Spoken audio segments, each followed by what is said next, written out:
From baby boomers to millennials and Gen Zs, everyone should know the importance of financial literacy and education. So here to help us break the debt cycle, we have financial experts Deja Kennedy and Natalia Brown. Thank you, ladies, for waking up with us.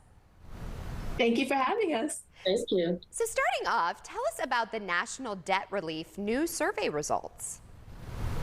So we wanted to better understand generational differences and the impact on the people's behaviors and money habits. We found some really interesting things.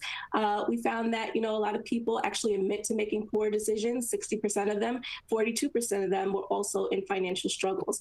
We found really interesting information around millennials. They were more self-aware and they were using alternative methods to actually increase their financial knowledge using influencers, podcasts, and apps. And we also, just want to make a point that National Debt Relief's mission is not just to help people with their immediate debt, but we wanted to really dig into behavioral change across generations so that we can better support people making their change in their lives for themselves and for their families. And speaking of generations, what are the most common money habits that seem to transcend generations, and how do these habits contribute to a cycle of debt, would you say?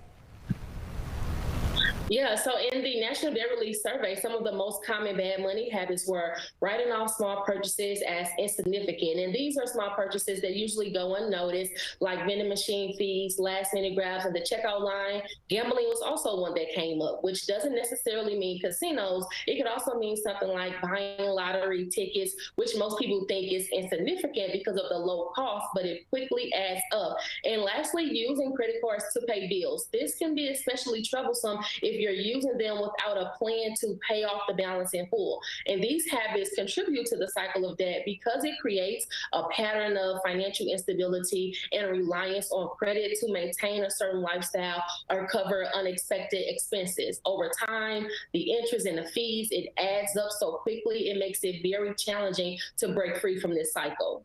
Yes, it is a vicious cycle. So how can younger generations break free from detrimental money patterns, would you say?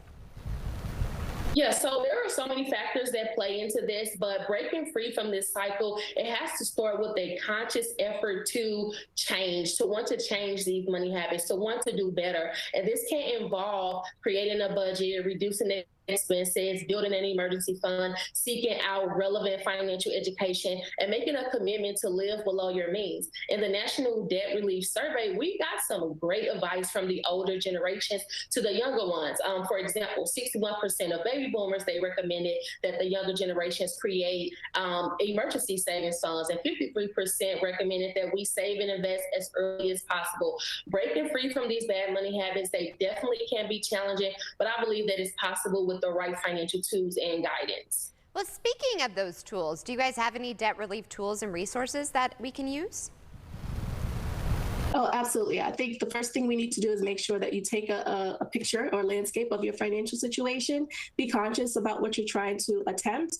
Get a kind of a hold on all of your balances, your interest rates, and minimum monthly payments when you're trying to tackle debt as one of the things that you want to strengthen your financial journey.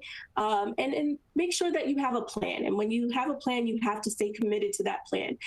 Whether you're using a debt settlement company, working on your own, or with a financial advisor, try not to get discouraged by any setbacks or slow progress. It does take time, and try to celebrate your achievements and stay motivated along the way.